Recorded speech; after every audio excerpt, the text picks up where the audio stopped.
Okay, so you want to own a movie theater.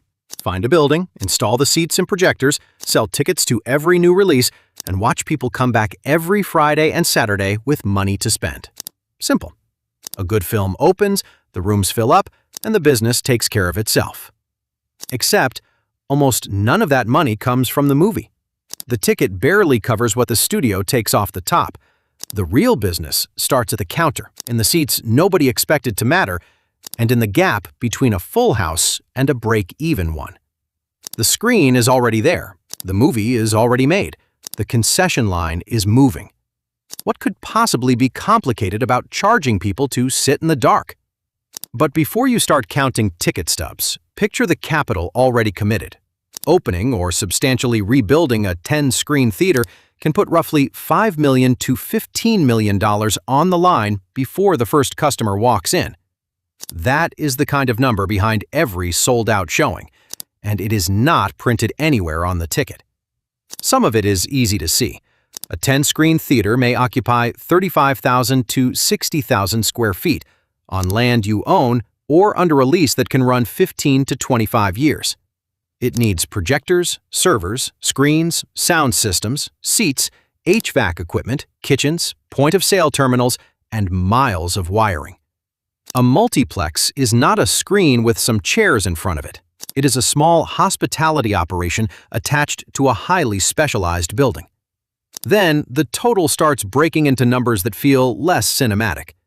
Leasehold improvements can run from $75 to $175 a square foot. Recliner seating reduces the seat count even as it can raise ticket prices. A laser projector might cost $60,000 to $150,000 before premium sound, installation, and the systems around it. Add the lobby, kitchen, fire systems, permits, and enough working capital to survive a slow release calendar, and the investment arrives long before the first ticket does. There is a second problem hidden inside all that hardware. Capacity expires. A 150-seat auditorium can show the same film 3 to 5 times a day, but it cannot store the empty seats from a Tuesday afternoon and sell them on Saturday night. Once the 7:20 showing begins with 40 empty seats, that inventory is gone. The building has to be paid for anyway. AMC and Regal can spread that capital burden over hundreds of locations. An independent operator has one lease, one neighborhood, and one Friday night to get right. And if that initial capital was borrowed, interest begins long before the business has proved it can earn enough to carry it. And that single location burden matters because the theater sells the ticket but does not keep most of the ticket money. On a blockbuster opening weekend, a distributor can take 60% or more of box office revenue. The theater's share is smallest right when the crowds are biggest, and it only improves as the run continues and demand starts to fade. That is film rental. It is the fee paid to the distributor for the right to show the movie. It is not a small licensing line buried at the bottom of the statement. It is the reason a packed auditorium can create excitement, traffic, and almost no ticket margin for the owner. Here is the owner question. If the tickets do not carry the business, why do theaters fight so hard for blockbusters? Because the ticket is the entry point. A hit film fills seats. Filled seats create concession lines. Concession lines create the cash the theater can actually use to pay rent, labor, and electricity. The movie brings people in. What happens after they enter determines whether the venue earns. And that entry point has become less valuable as studios shortened the exclusive theatrical window. For years, a 75 to 90-day window was common for major releases. Streaming changed that. Netflix built its model around direct-to-home viewing. Disney Plus made the same pressure impossible to ignore. By the early 2020s, many releases were working with windows closer to 30 to 45 days, sometimes less. Fewer exclusive weeks means fewer chances to turn a movie's attention into concession spending. But that negotiation is not equal across the industry. A chain running hundreds of screens across dozens of markets can push back on opening week terms in ways a single location operator cannot. The independent has fewer titles to swap in, fewer screens to reallocate, and less room to wait out a studio that wants better positioning for its next release. The split is the same formula on paper. The leverage behind it is not. So how does a theater create a margin from an experience when the main attraction belongs to somebody else? It starts with popcorn. A large soda can costs under 50 cents in syrup, cup, lid, and ice, then sell for $4 to $6. Popcorn kernels, oil, and a bag may cost a fraction of the selling price. Gross margins on concession items can reach 80 to 90% before labor and waste. Candy, nachos, hot food, premium coffee, and alcohol add different margins, but the basic logic is the same. The snack counter is not an accessory to the theater. It is the profit engine. That is what exhibitors call spend per patron. A ticket tells you how many people came through the door. Spend per patron tells you how much value each visit created after they arrived. A theater with 200,000 annual admissions and $4 to $6 of average concession spending generates $800,000 to $1.2 million in food and beverage sales. Move that average up by $1, and the result changes quickly. $1 per visitor can be worth more than a modest ticket price increase the theater barely keeps, which is why Cinemark has repeatedly emphasized concession per patron growth in its earnings reporting. AMC has experimented with branded popcorn outside theaters, including retail distribution, for the same reason. Popcorn is familiar, it travels, and unlike the ticket, the theater keeps the economics of the product it makes itself. But food service is not free money. You need inventory, you need staff, you need machines that work during the rush between trailers and the first scene. You need enough registers, enough ice, enough cups, and enough popcorn already popping when 200 people arrive at once. A slow counter can convert a full lobby into missed sales. The window is short. But those sales sit on top of costs that remain whether the auditorium is full or nearly empty. Rent or debt service, manager and staff payroll, HVAC, insurance, cleaning, equipment maintenance, security, utilities, digital systems. A 10-screen theater may spend $150,000 to $300,000 a year just keeping the building cooled, heated, lit, and functioning.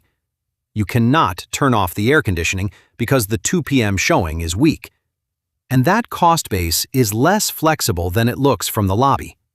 A 10-screen theater may need 4 to 8 full-time managers, technicians, and maintenance staff, plus 20 to 40 part-time workers across concessions, ticketing, cleaning, and floor supervision. Weekday matinees use a lean crew. Friday nights need more hands at every counter. The final showing still needs somebody to close the building, clean the auditoriums, and reconcile sales. A weekday trims hours at the edge. It does not remove the jobs that keep the venue open and safe. The lease is just as rigid. Many theaters operate under 15 to 25-year leases or carry building debt with a similarly long shadow. Rent does not become optional because a studio moves a release or a weekend underperforms. During the pandemic, Cineworld and Regal locations could close to the public while lease obligations and landlord negotiations continued. Smaller independent theaters have fewer locations, fewer landlords to bargain with, and less time to wait for recovery. And the capital clock keeps running. A laser projector can have a useful life of roughly 5 to 10 years before replacement or major upgrade becomes hard to avoid. Seats wear out. Sound systems need service. HVAC units fail. These are not optional purchases after a great summer. They are the cost of continuing to sell the experience. That is operating leverage. The cost base stays largely fixed while attendance moves around it. A 10 to 20% decline in admissions can do far more than reduce cash by 10 to 20%, because rent, much of payroll, and building costs do not fall with every missing customer. The screen still needs to be on. The lobby still needs a manager. So what does a theater do when the seats are there, the staff is there, the building is running, and the movie just is not pulling people in. It sells an experience that a living room cannot reproduce. That different experience can take the form of IMAX, Dolby Cinema, large format screens, motion seating, dine-in service, reserved recliners, or premium alcohol. The customer is no longer paying only to see a movie. They're paying for a bigger sound system, a better seat, a date night destination, or a night out that feels harder to duplicate at home. Premium formats can push ticket prices from $12 to $16 toward $18 to $25, depending on the market. The theater still shares that ticket revenue, but the larger attendance value can support higher concession spending as well. And AMC A-List and Regal Unlimited take another route. The customer pays a monthly fee, often somewhere between $22 and $30, and gets frequent access to films under defined rules. That can sound dangerous, more movies for less money. But the subscription changes the relationship. A member who comes more often has more chances to buy popcorn, upgrade a seat, bring a friend, and develop the habit of going to the theater instead of scrolling at home.